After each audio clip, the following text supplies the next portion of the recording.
আসসালামু আলাইকুম ভিউয়ার্স, শুভ সকাল। সকলে কেমন আছেন?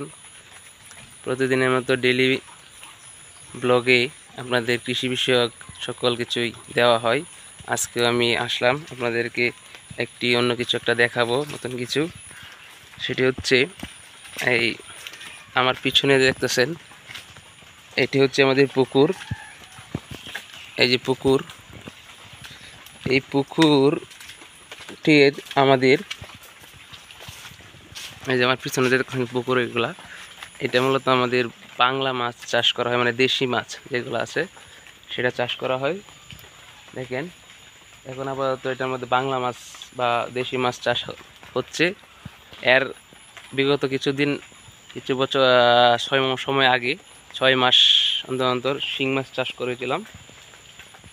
তো আপনাদেরকে বোঝাইতেছে এই বিষয়টা যে আপনারা যদি সমন্বিত চাষ করেন, হাঁস, মুরগি, গরু, ছাগল, এর পাশাপাশি যদি আপনি একটি পুকুর থাকে, সেখানে আপনি কিছু টাকা ইনভেস্ট করে মাছ চাষ পদ্ধতি ব্যবহার করে কিছু আর্নিং করতে পারবেন, আর সেটা আপনার জন্য অনেক ভালো। তো আপনার এখানে কিছু টাকা ইনভেস্ট করলে আপনার জন্য কিছু টাকা আর্নিং হবে, আর এটা আপনার কৃষিভিত্তিক একটি ফর্মুলা। আর এখানে আপনারা আদর্শ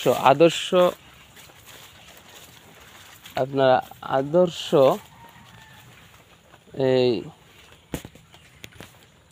অর্থাৎ আদর্শ পুকুর হিসাবে আপনারা যদি নির্বাচন করেন তাহলে এরকম, অর্থাৎ আদর্শ পুকুর হিসাবে যদি আপনি নির্বাচন করেন তাহলে এরকম একটা পুকুর দরকার, আয়তক্ষেত্র হিসাবে।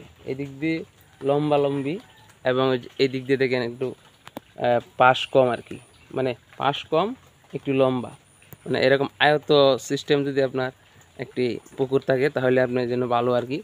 আর হচ্ছে পুকুরের চারপাশে গাছগাছালি একটু কম থাকবই, মানে গাছগাছরা বা গাছপালা একটু কম করবেন, ওই হিসাব। দেখেন গাছের, আর হ্যাঁ, পুকুরের পাশে আপনার কিছু ফলাদির গাছ রোপণ করতে পারেন। এই দেখেন, এটা আমাদের জাম্বুরা গাছ।